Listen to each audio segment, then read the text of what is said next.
जग्गू कौवे का काम था हर समय किसी न किसी से लड़ाई करना। वो किसी से भी दोस्ती न करता, हमेशा दूसरों से लड़ाई करता।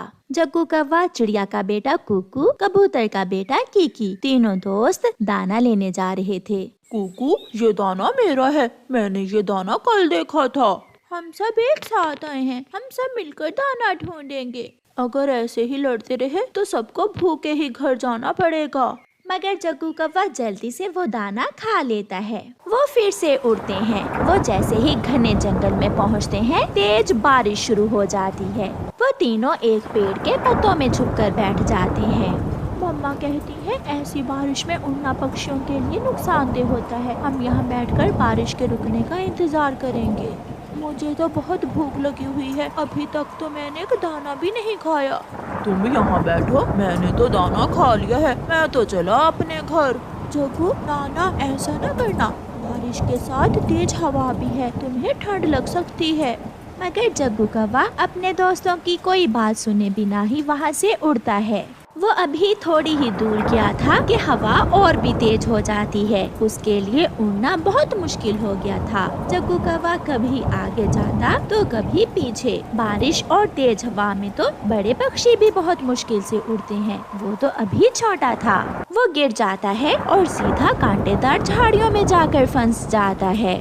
बचाओ बचाओ, मुझे बचाओ। मगर वहाँ कौन था जो जग्गू की मदद करता। 1 घंटा बारिश होने के बाद बारिश थम जाती है। कुकू और कीकी भी पेड़ से बाहर निकलते हैं। वो अपना दाना ढूंढते हैं और घर जाते हैं। उन्होंने पेड़ के पत्तों में छुपकर खुद को बारिश से बचा लिया था, इसलिए वो बहुत खुश थे। कुकू बेटा, जब बारिश शुरू हुई तो मैं बहुत डर गई थी। मम्मा, मैं जानता हूँ कि बारिश से कैसे बचते हैं। मम्मा, मैं और कीकी घने पेड़ के पत्तों में छुप गए थे। और जग्गू भी तो तुम्हारे साथ ही था। मम्मा, उसने हमारी एक नहीं सुनी और तेज हवा और बारिश में ही घर चला गया। कालू, जग्गू अभी तक लौट कर नहीं आया, जाओ और उसे जाकर देखो। मेरा बेटा बहादुर है, वो आ जाएगा, तुम चिंता ना करो। मगर जब शाम तक भी जग्गू लौटकर नहीं आता तो गोरी कौवी परेशान होकर चिड़िया के घर जाती है। वो दरवाजे पर दस्तक देती है। मम्मा चिड़िया दरवाजा खोलती है। चिड़िया, क्या कुकू घर आ गया है? मेरा जग्गू तो अभी तक नहीं आया। हाँ गोरी, कुकू तो कब का आ गया है। कुकू भी बाहर आ जाता है। आंटी आंटी, जग्गू तेज बारिश में ही हमें वहाँ छोड़कर घर के लिए वापस आ गया था। क्या? मगर कुकू बेटा, जग्गू तो घर पहुँचा ही नहीं, कहीं वो किसी मुश्किल में ना फंस गया हो। फिर गोरी और चिड़िया जग्गू कौवे को ढूंढने घर से निकलती हैं। जग्गू, जग्गू, मेरे बेटे आप कहाँ हो? जग्गू, जग्गू। चिड़िया और गोरी कौवी पूरे जंगल में जग्गू की खोज करती हैं और फिर एक जगह झाड़ियों में उन्हें जग्गू फंसा हुआ दिखाई देता है। चिड़िया और गोरी कौवी वहाँ जाती हैं। मम्मा मम्मा, मुझे यहाँ से बाहर निकालें। मम्मा, मैं कब से यहाँ फंसा हुआ हूँ। फिर जग्गू की मम्मा जग्गू को झाड़ियों से बाहर निकालती है। उसे ठंड लगने से तेज बुखार हो गया था। वो बहुत थका हुआ था। उसकी मम्मा उसे उठा लेती है और फिर चिड़िया और गोरी कौवी वापस होती हैं। जग्गू के पापा, जग्गू को तेज बुखार है, आप जाएं और बुलबुल को बुला कर लाएं। बेटा, तुझे किसने कहा था बारिश में उड़ने का?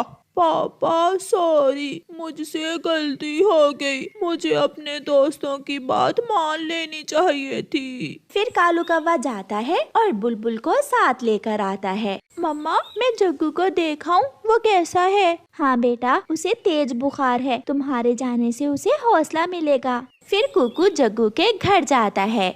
इसे एक टीका बड़ा और एक छोटा लगेगा, फिर ही इसका बुखार ठीक होगा। ये सुनकर जग्गू रोने लग जाता है। कुकू भी वहाँ पहुँच जाता है। दोस्त जग्गू, अगर आपने हमारी बात मानी होती और पेड़ के पत्तों में छुपकर बैठ गए होते तो ये सब ना होता। फिर बुलबुल जग्गू के 2 टीके लगाती है। मर गया, हाय मैं मर गया। कुकू, मुझे बचा लो, मैं फिर कभी ऐसा नहीं करूँगा। बुलबुल चली जाती है मगर जग्गू कौवा रोए जा रहा था। जग्गू बेटा, हमेशा जब भी अपने दोस्तों के साथ दाना लेने जाओ तो उनके साथ रहो, क्योंकि मिलजुल कर किसी भी मुसीबत का सामना किया जा सकता है। फिर ऐसे जग्गू कौवे को सीख मिलती है और वो खुद को बदलने का वादा करता है। प्यारे दोस्तों, अपने दोस्तों के साथ मिलजुल कर रहें, क्योंकि जल्दबाजी का किया हुआ काम हमें नुकसान भी दे सकता है। और प्यारे दोस्तों, इस कहानी को लाइक, अपने दोस्तों के साथ शेयर और चैनल को सब्सक्राइब करना बिल्कुल मत भूलना। आपका धन्यवाद। चिड़िया के अनार के पेड़ पर बहुत सुर्ख और पके हुए अनार लगे हुए थे, इसलिए चिड़िया अपने पेड़ से अनार तोड़कर उनका जूस बेचने लगी थी। वाह वाह चिड़िया, तुम्हारा अनार का जूस बहुत स्वादिष्ट है। ऐसा अनार का जूस मैंने पूरी जिंदगी में नहीं पिया। मिठू भैया, मेरे पेड़ के अनार बहुत मीठे होते हैं और मैं अपने जूस में कोई भी मिलावट नहीं करती हूँ। चिड़िया के पड़ोस में कौवा और कौवी रहते थे, जो बहुत आलसी थे। वो कोई काम धंधा तो करते ना थे, इसलिए उनके पास इतने पैसे ना थे कि वो चिड़िया से अनार का जूस लेकर पी सकते। गोरी कौवी चिड़िया के पास आती है। चिड़िया चिड़िया, मुझे एक गिलास अनार का जूस उधार दे दो। गोरी, अभी तो तुमने पिछले पैसे भी नहीं दिए हैं। रोज रोज मैं उधार नहीं कर सकती। अगर अनार का जूस पीना है तो पैसे लेकर आओ। गोरी कौवी चिड़िया की बहुत विनती करती है, मगर चिड़िया तो अब उससे उधार करने वाली नहीं थी। कालू जी, आज चिड़िया ने बहुत इंसल्ट की है मेरी सबके सामने। मुझे एक गिलास अनार के जूस का नहीं दिया। अगर रोज रोज उधार करोगी तो कौन तुम्हें देगा मुफ्त में माल? तो फिर तुम कमाई करो। अगर तुम कमा कर लाओगे तो फिर ही मेरे पास पैसे होंगे ना। फिर कौवा घर से काम ढूंढने जाता है। वो चिड़िया के पास जाता है। चिड़िया चिड़िया, मुझे काम पर रख लो। मेरे घर में ना भोजन है ना पैसे। चिड़िया को भी खाली गिलास धोने के लिए काम वाले की जरूरत थी, इसलिए चिड़िया कौवे को काम पर रख लेती है। पहले दिन तो कालू कौवा बहुत अच्छे से काम करता है। वो सारा दिन गंदे गिलास साफ करता है और शाम को चिड़िया उसे कुछ पैसे दे देती है। कालू जी, चिड़िया ने खुद इतने पैसे कमाए और तुम्हें सिर्फ 100 रुपए ही दिया है। मैं काम पर लगा हूँ चिड़िया के पास, मैंने उसके काम में हिस्सा नहीं रख लिया। कालू जी, चिड़िया ने अपना घर भी बना लिया है। कालू जी, क्यों ना हम भी जंगल में अनार का जूस बेचने लगे। गोरी, बात तो तेरी ठीक है। कालू जी, मैं कल अपनी माँ वाले जंगल से अनार ले आऊंगी और अब हम भी चिड़िया का मुकाबला करेंगे।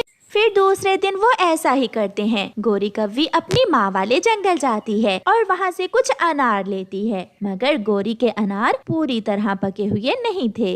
कौवा और कौवी अनार का जूस बेचना शुरू करते हैं। अनार का जूस, मीठा मीठा अनार का जूस। चिड़िया गंदी है, उससे कोई जूस न ले। सब पक्षी हमारा स्वादिष्ट स्वादिष्ट जूस पिए। कबूतर गोरी कौवी के पास आता है।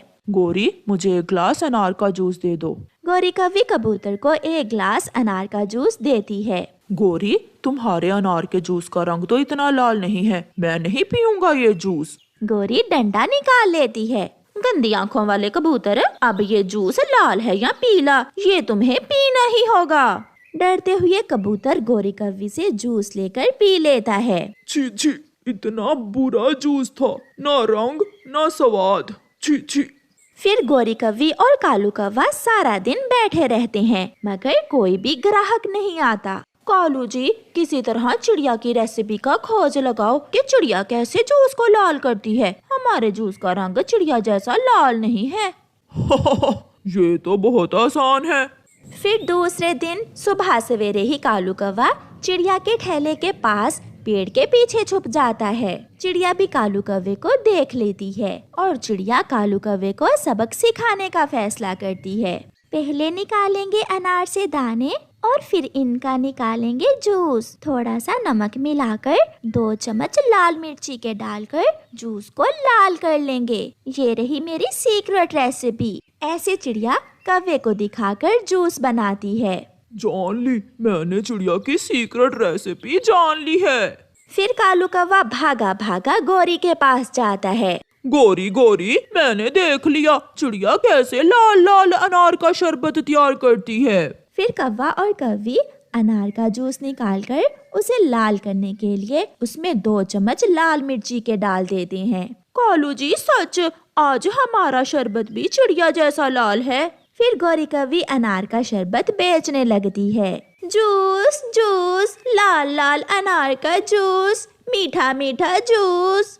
माही चील थकी हुई थी। वो गोरी कवि के पास आती है। कवि कवि, मुझे एक गिलास अनार का जूस तो दे दो। लो लो चील दी, आज तो स्पेशल रेसिपी से बनाया है हमने अनार का जूस। चील एक ही घूंट अनार के जूस का पीती है और उसे खांसी शुरू हो जाती है।